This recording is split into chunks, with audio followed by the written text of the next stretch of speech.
Hello, everyone. Welcome to Empire of Rubber, our February Global Health Tuesday webinar. I'm Jonathan Patz, Director of UW-Madison's Global Health Institute that hosts this series. The Global Health Tuesday series features researchers and practitioners from our university and around the world. And we'd love to see you again on March 29th for our webinar, What We Need to Know Before the Next Pandemic. So please mark your calendars, and also mark your calendars for April 19th, which is our 10th anniversary Global Health Symposium, which is entitled Making Connections, Health, Climate, and Equity. For tonight's webinar, if you have questions, please put them in the chat, and we should have time for Q&A after the presentation. So today, I am just incredibly pleased to welcome Gregg Mitman. Gregg Mitman. I work with Gregg Mitman at Energy, but I also work with Gregg Mitman. And so I want to welcome Gregg Mitman, the Vilas Research and William Coleman Professor of History of Science, Medical History, and Environmental Studies at UW-Madison. And he is also an affiliate researcher with the Rachel Carson Center for Environment and Society and at LMU Munich in Germany, where he is right now. Gregg Mitman is an award-winning author, filmmaker, and teacher working at the confluence of history, medicine, and the environment, with an added commitment to include social justice perspectives as well. Professor Mitman is currently in Munich, having received the coveted $3 million advanced investigator grant from the European Research Council. The aims of this grant is to discern the ecological, economic, political, and social forces at play that have simultaneously turned certain regions of West Africa into profitable sites of natural resource extraction, productive enclaves of biomedical research, and hot zones of pandemic threats. Gregg joined UW-Madison faculty in 2001 and was the founding director of the Nelson Institute's Center for Culture, History, and Environment, CHE, and he served brilliantly, I might add, as interim director of the Nelson Institute for several years. He also served as past president of the American Society for Environmental History. He's written and produced many award-winning books and films and has a long and very impressive track record for scholarly publications. Tonight, he'll discuss his latest book, Empire of Rubber, Firestone's Scramble for Land and Power in Liberia. It's a story of ecology and disease, of commerce and science, and of racial, politics, and political maneuvering. The book earned a starred review from Publishers Weekly that called it a harrowing and richly detailed account of US tire manufacturer Firestone's exploitation of Liberian workers in the 20th century. So please help me welcome our most distinguished colleague with such an important positive impact on global health around the world, Professor Gregg Mitman. I did it again. Gregg Mitman. Gregg, I've been working with Professor Mitman for so much lately as we look at the climate actions, energy systems. So I'll just have to stop. I'll have to practice that more. So Gregg Mitman, over to you. Thank you, Jonathan. Thank you for the generous introduction. Thank you also to all of you joining us today. I want to just start by dedicating this talk to Paul Farmer, who tragically died yesterday, and I think who is an inspiration for many of the people that are joining this seminar today. He was an incredibly inspiring person, had an incredible vision of what social medicine could be and of what global health could be.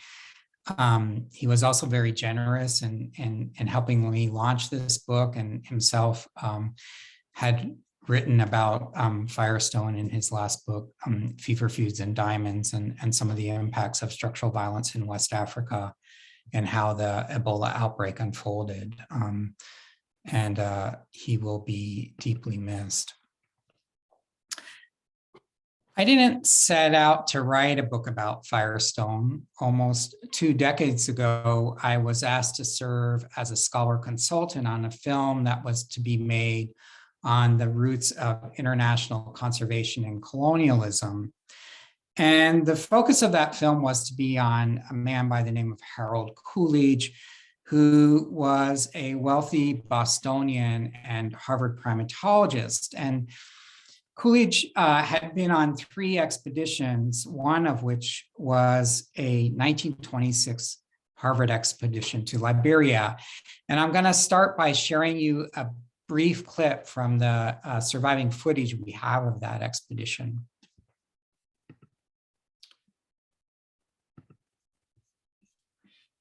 And I'm going to play this now. So the man you see taking the blood sample is George Shattuck. The man behind him about to wipe his brow is Planiano Bay Wolo. And the man entering in the screen at the end is Max Thyler. George Shattuck came from a long family line of Harvard-trained physicians whose father, Frederick Cheever Shattuck, helped support the founding of Harvard's Department of Tropical Medicine. Planiano Boiwolo was the son of a crew powerman chief who worked his way on a boat to America. While enrolled at Harvard, he became a strong voice for the rights of Liberia's indigenous peoples at a time when the United States was assisting the Liberian government in the brutal suppression of the Crew Rebellion. Wolo had helped to broker many of the arrangements for the 8-member team from Harvard, led by Richard Strong.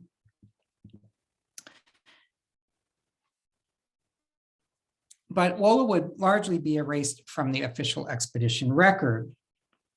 And Max Thyler, who would go on to win the Nobel Prize for the development of the yellow fever vaccine.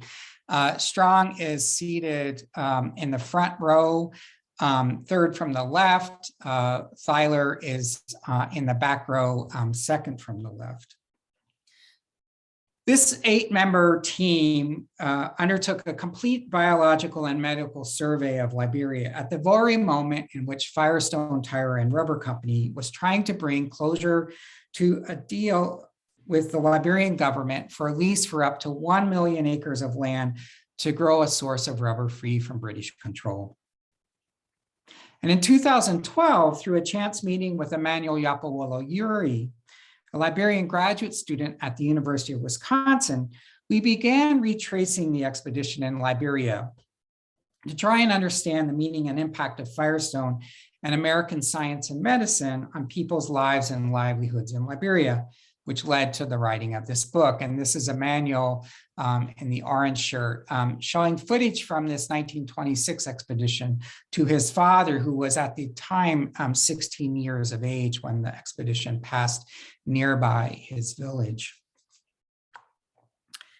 Empire of Rubber offers a story of how a behemoth American company on a nationalist mission of profit, robed in beneficence, negotiated, maneuvered, and bullied its way into what was then one of only 2 sovereign Black nations on the African continent. Stepping outside America helps to make visible the structures of white privilege and power, buttressed by science and medicine, that drove the march of American capitalism and empire across the globe. But the story of Firestone in Liberia is more than a story of the white supremacy and racial capitalism that powered an American family dynasty for more than half a century. It is also a history of contestation, complicity, and resistance. The leaders of a struggling Black republic maneuvered to hold their ground to save Liberia from becoming an American protectorate. And this is Edwin Barkley, who was the 18th president of Liberia, assumed the presidency in 1930. He was a masterful politician and diplomat. And for 5 years, worked behind the scenes to make sure that Liberia was not turned into an American protectorate, much to the dismay of Firestone. From across the African diaspora, Black activists, writers, scientists, diplomats, and business people rallied to support or oppose the experiment that was Firestone in Liberia. Could the plantation free itself from the violence of land dispossession, racial exploitation, and unfree labor that shaped its history in the Atlantic world? Could American capital be trusted to respect the rights of a sovereign Black nation and its people in an imperial and colonial world? Would Firestone prove to be an angel or a devil to Liberia? Such questions swirled around the promise that Harvey Firestone Sr. made to build in Liberia a modern industrial plantation that would bring great benefits to the country and its people. These questions remain today. In the late 19th and early 20th centuries, Liberia, which was established as a free Black republic in 1847, operated in a world where racial capitalism structured the flow of global finance. Land and labor became the resources upon which the struggling Black republic, saddled with foreign debt, sought to maintain its sovereignty as European nations in a scramble for Africa carved up the continent. And this is a map of West Africa in 1926. And you'll see Liberia is the only independent nation, on this in West Africa at the time, where surrounded by British and French colonial holdings, Sierra Leone, Guinea, Cote d'Ivoire. Liberia needed capital for development and sought American protection from Great Britain and France, which vied for its territory. Toward these ends, Liberia negotiated an agreement with Firestone Tire and Rubber Company in 1926 that granted the company access to up to 1 million acres of land to grow rubber. The deal secured Firestone and America a source of rubber free from British control, and at the time, British had a monopoly on the world's rubber industry. The arrangement seemed promising at first, and even W.E.B. Du Bois, a Harvard-trained historian, sociologist, and civil rights activist, supported the Firestone experiment in Liberia. In 1924, when Du Bois first traveled to Africa, sent by President Calvin Coolidge to honor the second inauguration of Liberian President Charles Dunbar Burgess King, Du Bois advised the head of state that his country must, quote, have capital for her development. Faced with a choice among England, France, and America, Liberia would be wise, Du Bois advised King, to choose white American investment, which he believed posed the least pressing threat to the country's sovereignty and self-determination. Du Bois initially held out hope that white American capital, working in partnership with, and I quote, Black educated men, both African and American, might create an industrial plantation of mutual dependence and prosperity like none yet seen. It all depended, Du Bois wrote to Harvey Firestone Sr., who founded Firestone Tire and Rubber Company in 1900, on whether the rubber executive gave, quote, educated Black men a chance to work up in your industrial system. Almost a decade later, Du Bois, whose politics bent ever more to socialism over time, looked back with regret on that advice. I had not then lost faith in the capitalistic system, he admitted.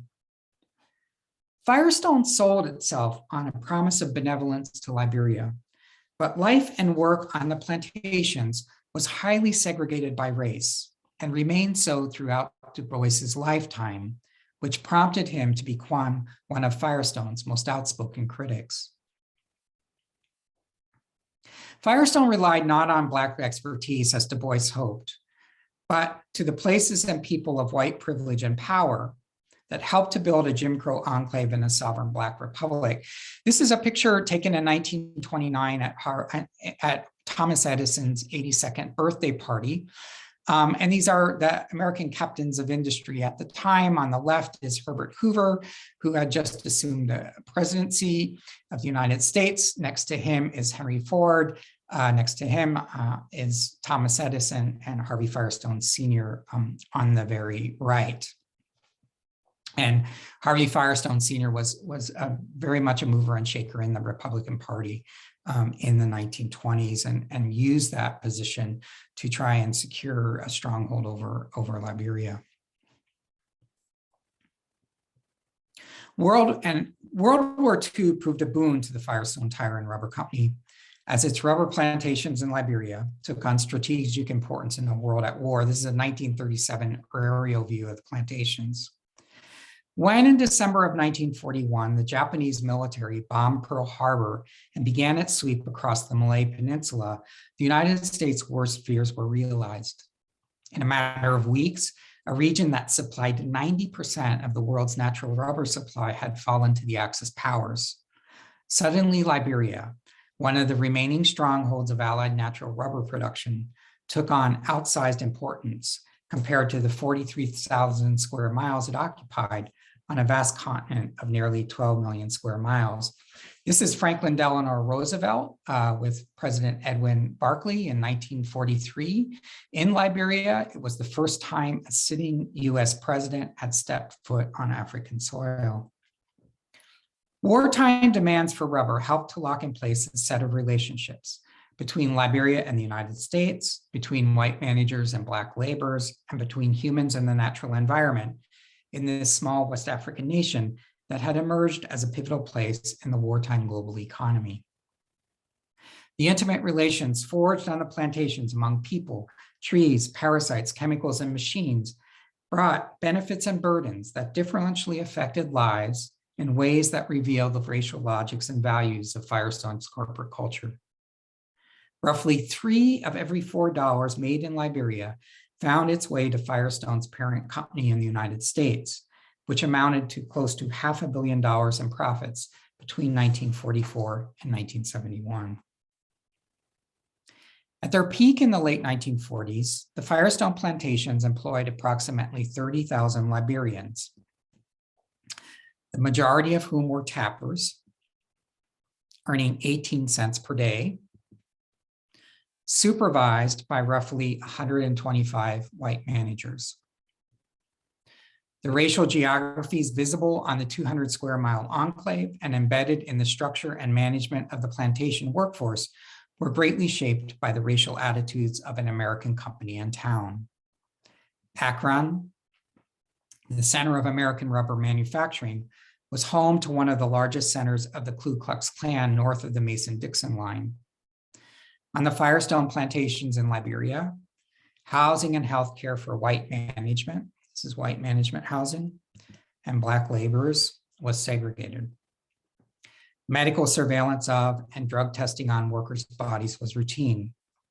Planters Punch, the newsletter of the whites-only Firestone Overseas Club, this is the golf club course of that club, was replete with racist characters and jokes, demeaning the Liberians upon whose land and labor company profits were made.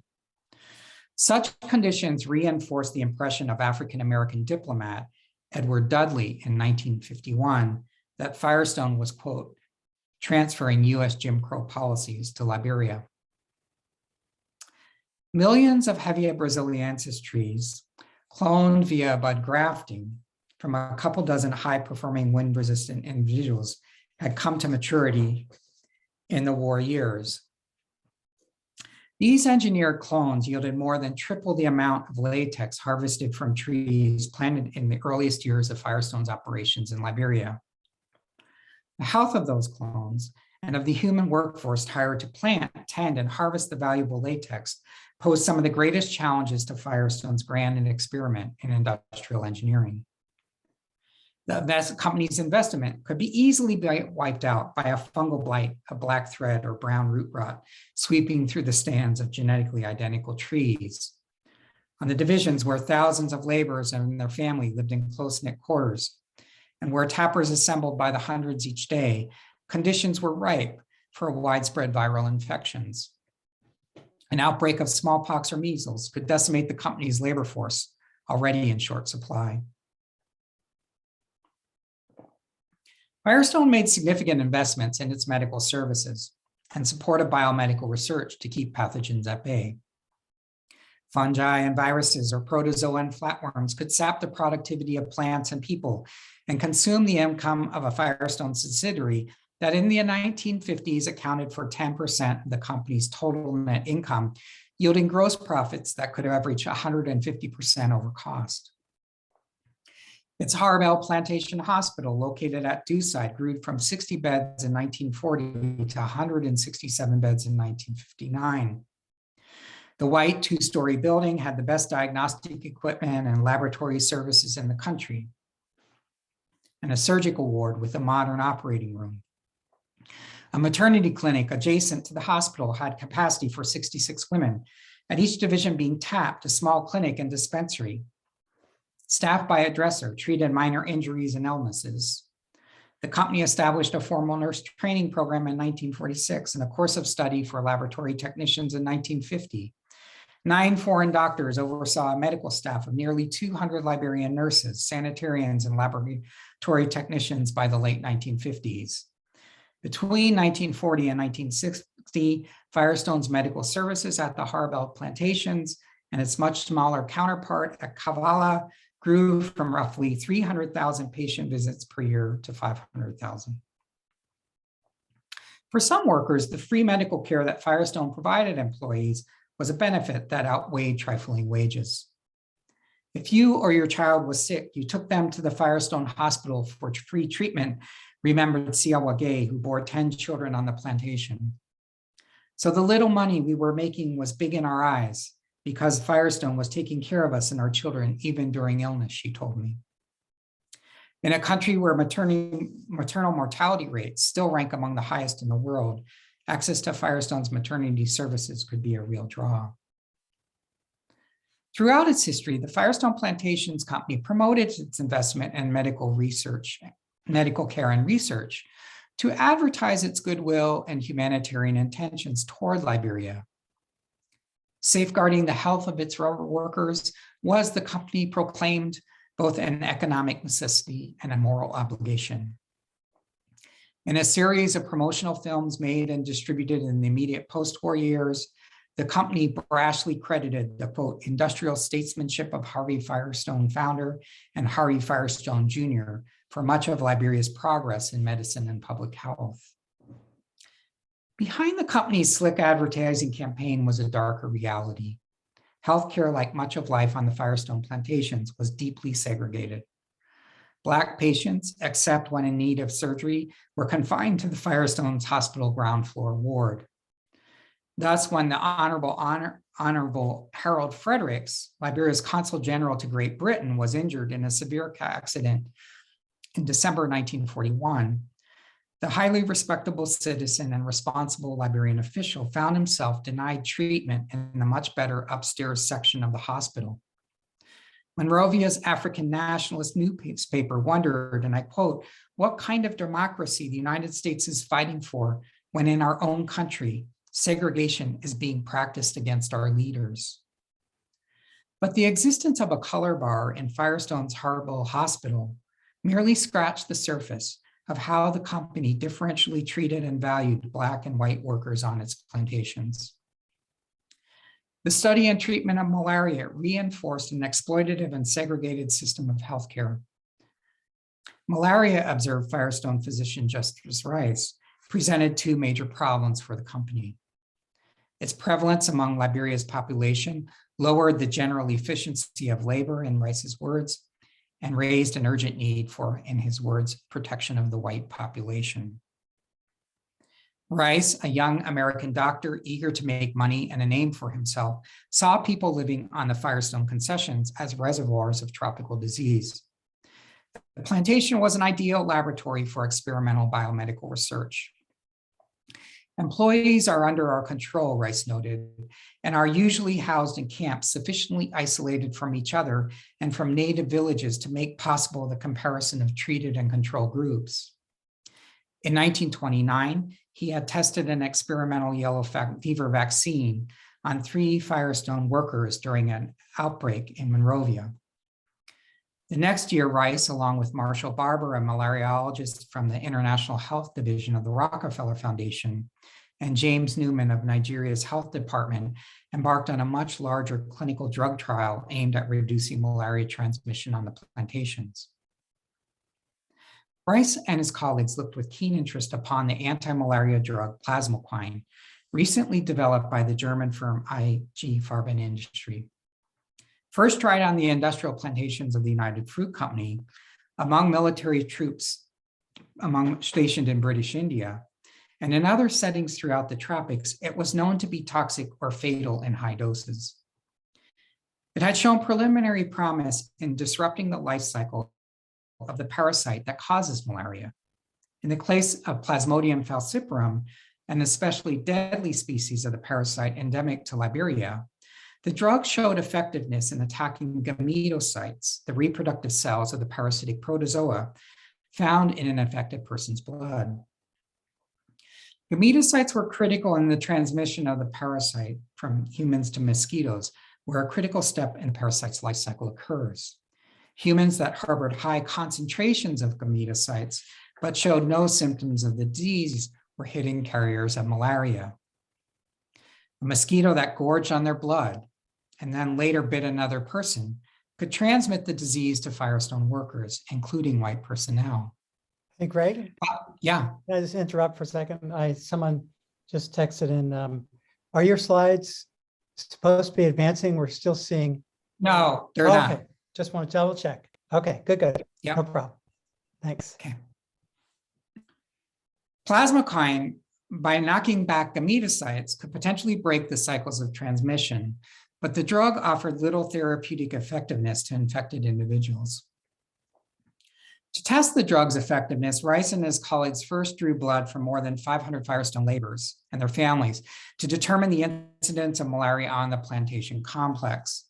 Next, they selected 5 labor camps located on recently cleared and planted divisions near the Dew River and on a small farm. There, Rice's team, with the support of Firestone management, administered plasmoquine to more than 250 men, women, and children. Rice and his colleagues gave children and adults living in the labor camps the same doses of plasmoquine. The scientists reported no harmful outcomes, although they presented no clinical evidence to back their claims. The promising results they obtained shaped the medical regimen that Firestone adopted to manage life on the plantations in the war and post-war years, a regimen that underscored how the health of white employees took precedent over that of Liberian laborers. Domestic workers, the company advised, posed the greatest health threat to white foreign staff. And I quote, house servants constitute a reservoir from which the mosquito frequently transfers malaria to the employer, a 1941 Firestone Operations Manual warned. The company insisted that the staff ensure servants' compliance. Servants were to take with their evening meal a daily dose of quinoplasmoquine, a mix of plasmoquine and quinine, and be examined periodically for evidence of a contagious, infectious, and venereal diseases. Daily chemical cleansing of the blood of Black servants with plasmoquine, a drug ill-advised for use by the Office of the Surgeon General of the U.S. Army, subjected Liberian domestic workers to long-term toxic exposures solely for the protection of white personnel. Meanwhile, white foreign staff took atropine 3 times a week to guard against malaria, recommended for use by the U.S. military in the suppression and clinical treatment of malaria. It was a much less toxic drug that alleviated symptoms, but did little to prevent spread of the disease. White bodies in but not out of the tropics were thought to pose little threat of contagion in the racial logics that govern plantation life. Out on the plantation divisions, where most laborers lived, far removed from the housing quarters of white management, different medical protocols applied. Men seeking employment were subject to medical inspections, and detailed medical records were kept on all Liberian overseers and headmen. Any prospective laborer showing signs of elephantitis, hernia, leprosy, or other afflictions was not to be employed. Laborers diagnosed with tuberculosis at the main hospital were immediately dismissed, since the disease was incurable, progressive, and likely to spread infection. Dressers visited the camps daily. They administered quinine twice each week and hookworm treatments once per month, and regularly inspected workers for yaws. Laborers who reported sick or failed to show up to work were also treated. Dressers also conducted a monthly census of men, women, and children, and a sanitary inspection of wells, houses, and latrines. Twice yearly, Liberian men, women, and children living on the divisions, which in 1947 amounted to approximately 40,000 people, were immunized against smallpox.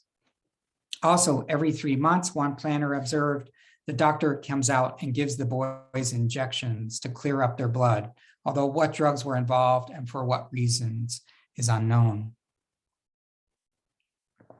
The concentrated reservoir of bodies, bloods, and parasites contained on the Firestone concession was yet another biological resource for the plantation's extractive economy. During the war years, Harvard University's Department of Comparative Pathology and Tropical Medicine continued building on the connections that Richard Strong had established with the Firestone Plantations Company in 1926, furthering its research program and advising the company on disease control. Medical entomologist Joseph Beckwart, a member of the original 1926 expedition, along with his Harvard colleague David Weinman, embarked on a massive epidemiological and geographical survey throughout Liberia of human trypanosomiasis, also known as African sleeping sickness.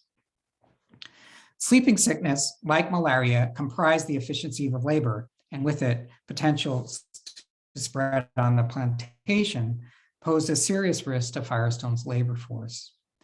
The survey study, commissioned by Firestone, would also in 1944 use its Harville Hospital as a research site, testing on indigenous laborers 2 new arsenic compounds for the treatment of the disease. In 1946, as a memorial to his father and in commemoration of Liberia's upcoming centennial celebration of independence, Harvey Firestone Jr. pledged $250,000 for the establishment of an Institute for Research Tropical Medicine in Liberia. The donation was a direct outgrowth of the mutually beneficial relationships that Firestone had developed with Harvard and other prominent American research universities. President Tubman gifted 100 acres of land on the Firestone concession adjacent to the Roberts Field Airport and the Harville plantations as the site for the Liberian Institute for Tropical Medicine. James Simmons, former dean of the Harvard School of Public Health, delivered a dedication address at its opening in 1952. The institute was run by a consortium of American universities under the direction of the American Foundation for Tropical Medicine. Tubman's hopes of the institute helping to advance the general health of Liberia's population, however, were quickly dashed. The facility became an enclave of white scientists from a handful of largely American universities who did little, if anything, to educate or advance the medical and research careers of promising Liberian staff. Its proximity to the Firestone plantations, to Roberts Field Airport, and to a rainforest with a large chimpanzee population offered access to both infrastructure and experimental subjects, both animal and human, in the pursuit of research on malaria, trypanosomiasis, schistosomiasis, and other tropical diseases. Some studies, such as that of parasitologist R.S. Bray, were highly suspect forays into racist science. Bray intentionally infected 30 Liberian staff and residents living in the surrounding area with Plasmodium vivax, a strain of malaria not present in Liberia, to determine whether Black subjects were susceptible to the parasite. Such investigations, both on and off the Firestone plantations, demonstrated the callous disregard with which Western biomedical research in both the past and present subjected people of African descent to experimental exploitation and inequitable medical treatment. Born of plantation slavery, it is a disturbing legacy that endured in the scientific racism and racial inequalities of American healthcare and in the medical services provided by Firestone in the name of welfare capitalism. In the transformation of land and ecological relations that built and sustained plantation worlds, Firestone exacerbated certain disease risks and introduced new harms. The making of an industrial landscape, this is the latex factory, was fraught with worker risks.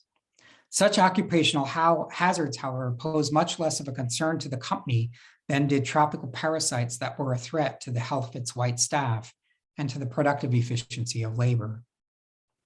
Some risks arising from the industrial ecology of the plantation were biological in origin.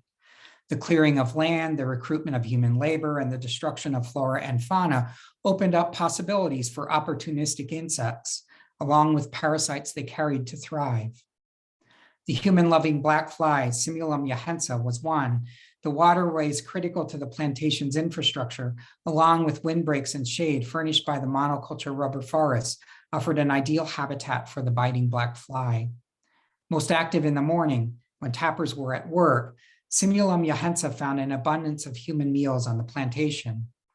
As black flies and people moved to the plantation, they brought along a fellow traveler, the parasitic worm Onchocerca volvulus. Like its insect vector, it flourished in the ecological conditions of the Harvell plantations.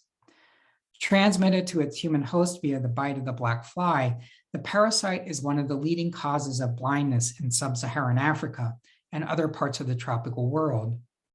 On the divisions along the Dew River, near where Strong's Harvard expedition originally visited and camped, onchocerciasis or river blindness became much more prevalent than elsewhere in Liberia.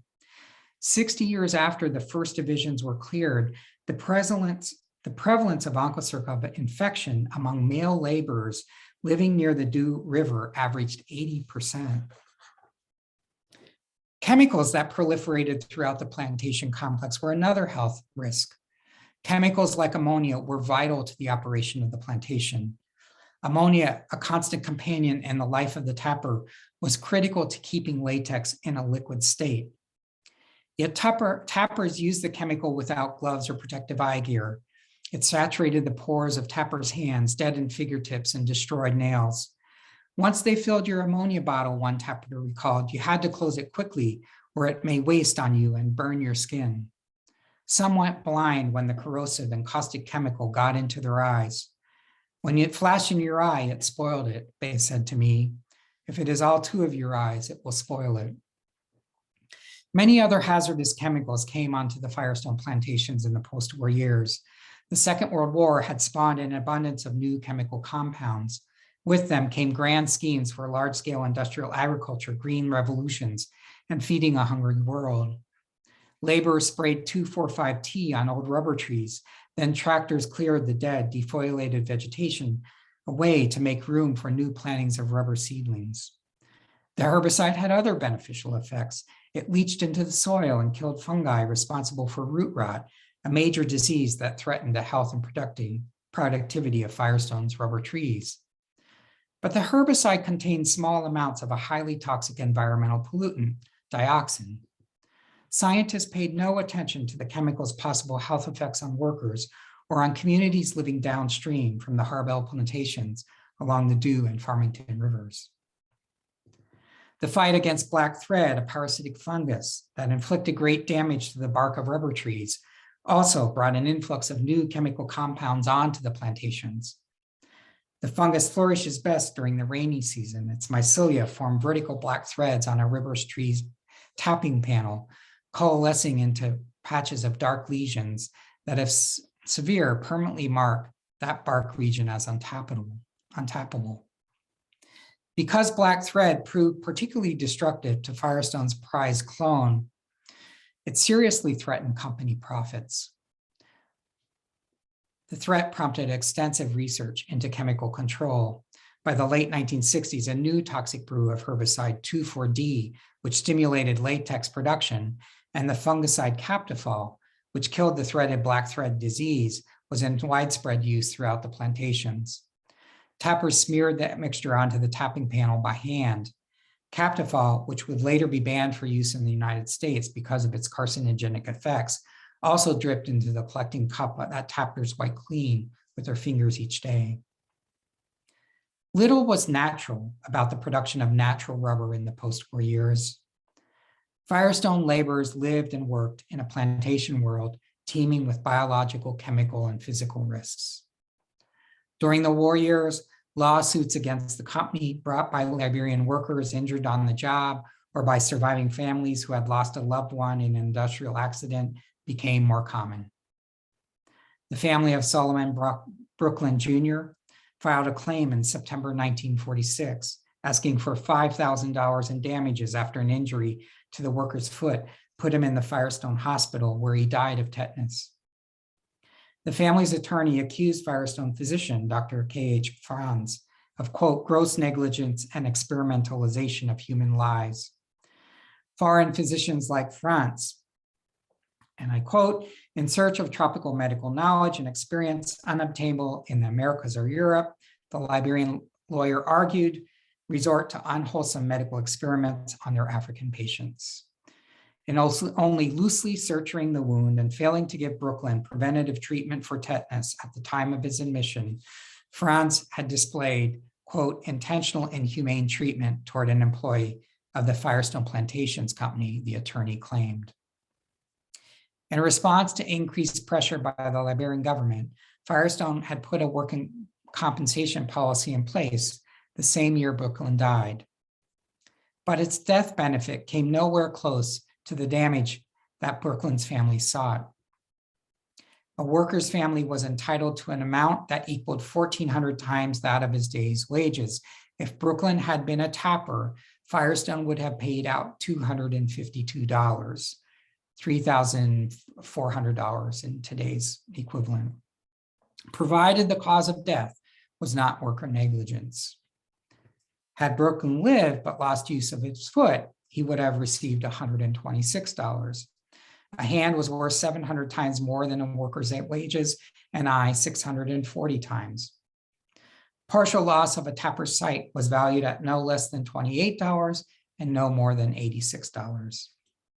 In the calculus of workers' compensation, Firestone disclosed the value it placed on the lives of Black laborers in the Jim Crow enclave it had imported to Liberia.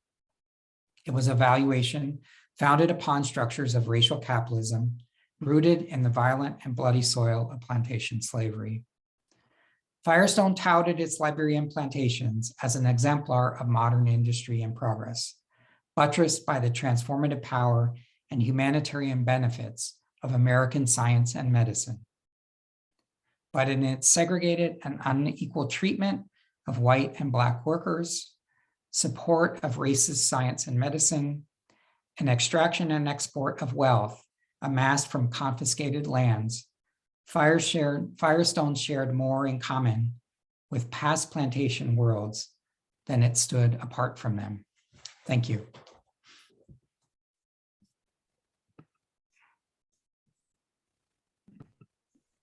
Wow, Greg, that is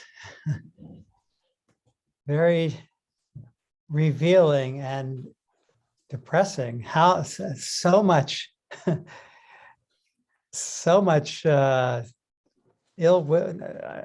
just misdirected and inequitable behavior in one company, just unbelievable. And I would just say that you mentioned early that Paul Farmer, who died yesterday, an icon in global health, including health for disadvantaged populations and a real feel for the need for anti-colonial practices that we've been seeing. Your lecture is a perfectly timed tribute to Paul Farmer, I have to say, but incredible.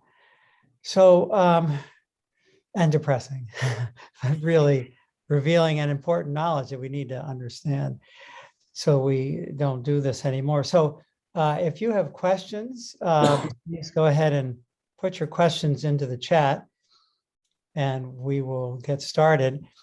I would just like to ask, as folks are getting their questions together, tell me about the evolution of Firestone now. What does Firestone look like now? Have they learned anything? Have they done anything differently? It doesn't excuse what they've done in the past, but what's their situation now? And if you were to present this to them, what would they say about their past?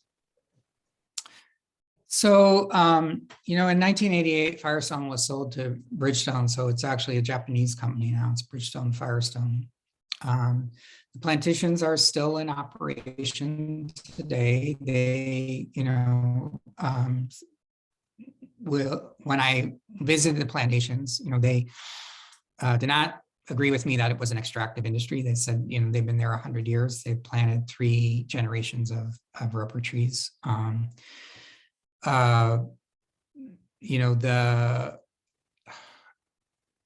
There's about, I think they employ about 4,000 Liberians now. They do provide free medical care, free education.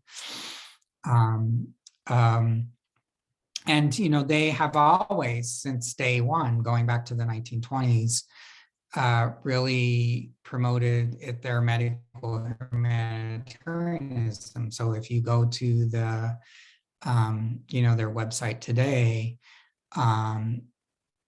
they, that's very much on their, on their website.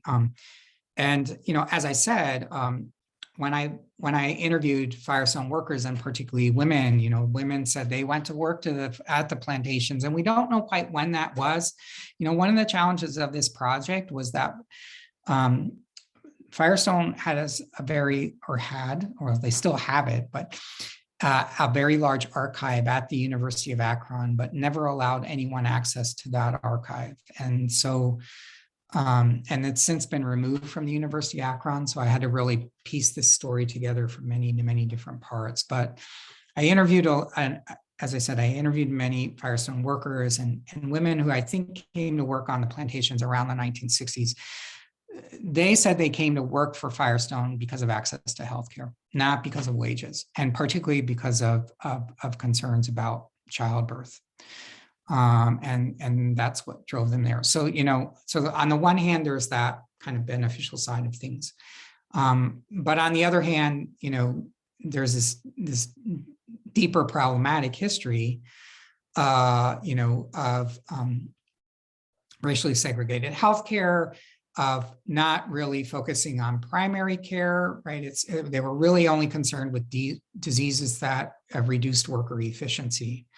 And also, not, and didn't really help. And particularly the Liberian Institute of Biomedical Research that was founded, when I've talked to Liberians now there, that's been one of their biggest complaints, is that there was never any effort to really train or help build capacity for Liberian researchers, in that space.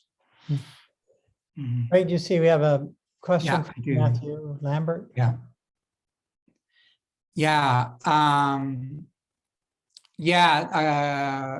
we'll be interested to hear what Giannis has to say about working on the Firestone Hospital during the armed conflict. Someone asked about the New York Blood Center. I can say about that, because actually the New York Blood Center, continued on with this history of biomedical extraction in the 1970s at the Liberian Institute of Biomedical Research. So at that place that I spoke about, that was founded by Firestone.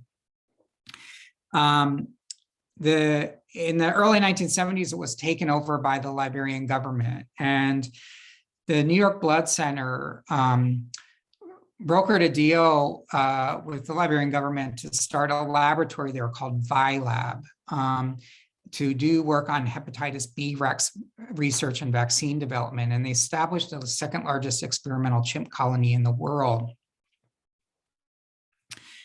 65 of those 400 chimps are still alive. They live on these manufactured islands.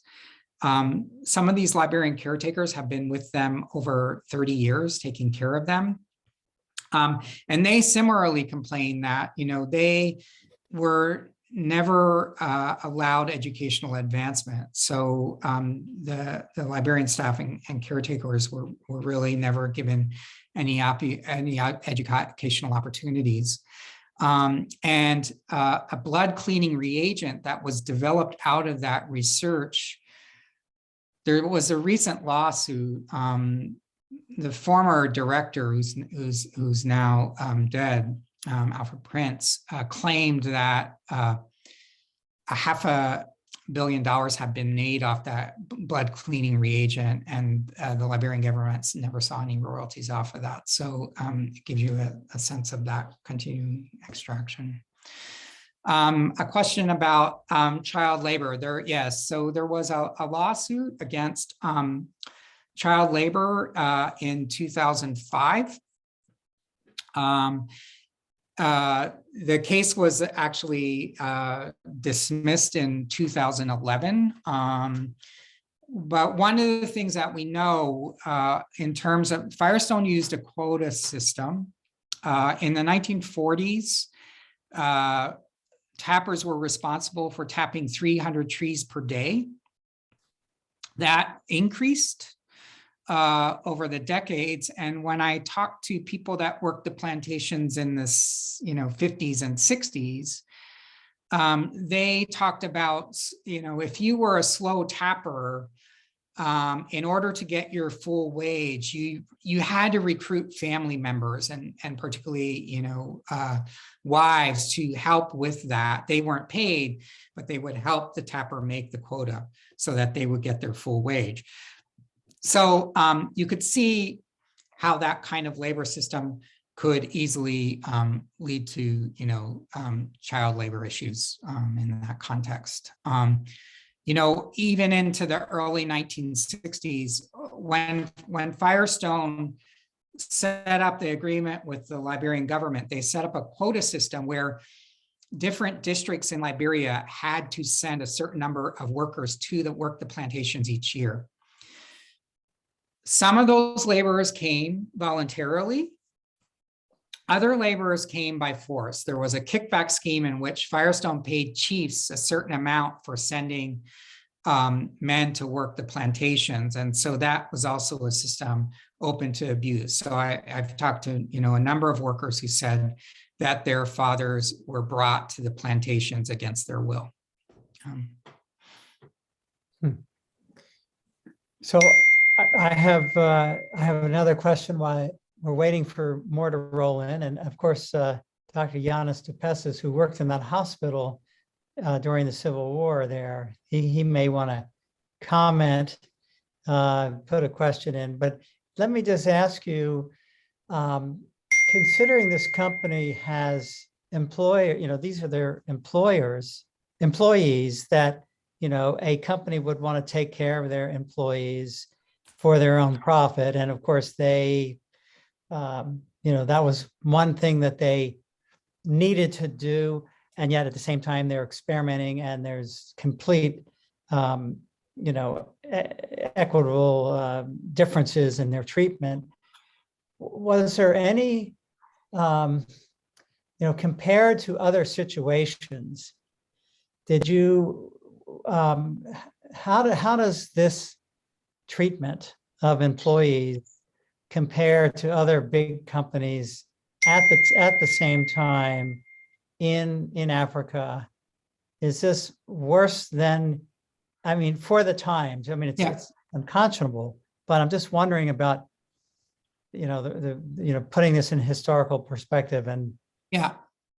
Well, certainly in terms of the Jim Crow practices, that was not uncommon. So Aramco in Saudi Arabia was doing this when in the 1950s, American steel companies came to Liberia because Liberia sits on some of the purest iron ore in West Africa, and mining began. Similar, segregation practices that were at work there as well. This kind of Jim Crow practice of American companies on African soil was not unique to Firestone in that context. I think, I can't say, the ways in which Firestone really promoted the welfare capitalism in terms of medicine and education in at least in terms of its advertising, may have been somewhat unique. And the thing I would say here too is that, it's not just so much the corporation, but American university scientists were benefiting from these relationships. Harvard, Wisconsin was sending, Firestone recruited from Midwestern state ag schools for its white managers. So, I have the diary of one, UW forestry grad, George Manis, which I was able to get a lot of information from in terms of life and work on the plantations, who goes there in the 1940s. And, for white managers, it's, they adopt this kind of colonial lifestyle. But it's also, particularly for medical researchers, it's advancing their careers. As I mentioned, Max Theiler goes on to win the Nobel Prize for the development of yellow fever vaccine. People are profiting off both the plantation being, the initial work on the discovery of Lassa fever and its prevalence in West Africa. All the serological prevalence studies were conducted by sampling blood of workers on American concessions, both on Firestone and on the mining companies. Right. So you have this kind of captive population in which you can do this research. Your research, I mean, it's so revealing to the extent of the abuse and just the unfairness of it all. To understand how deeply unfair this was, you don't know this until you really dig in, like the work that you've done across the board. We have 2 minutes remaining. Are there anyone want to speak out? Any other questions in the audience? If you don't want to type in a chat, you should type in the chat, but you could also hit a raise your hand button in the reactions on the right. I see that Giannis, our ER emergency medicine professor, has dropped off because he's always got clinical things to do. So I don't think he's with us anymore. I would say just, one thing in the contemporary context that maybe as a note is when you think about the incredible vaccine inequity right now in terms of Africa and Africa, countries on the continent of Africa and their ability to access COVID vaccine, and you think about this longer history, it's pretty egregious. Yeah. Well, we have a couple of closing comments in the chat, thanking you for your amazing presentation. And there's Giannis came back on. There's Tom Ewell, former director like you of the Nelson Institute. So you've got some good closing comments there. And Greg, I just want to thank you immensely for the work you're doing and how scholarly it is and how enlightening it is for so many of us. This is absolutely critical for us to understand these dynamics and the history of economic development in Africa and how we need to not repeat the past and more sustainably as well. So with that, it's 5:30. I want to thank you very much. I'm sure all of you enjoyed this as well. So with that, don't forget the upcoming next Tuesday Global Health webinar and then our April event as well. So from across the pond, thank you very much, Gregg Mitman. Thank you so much. Thanks everyone for joining. Okay, goodbye everyone.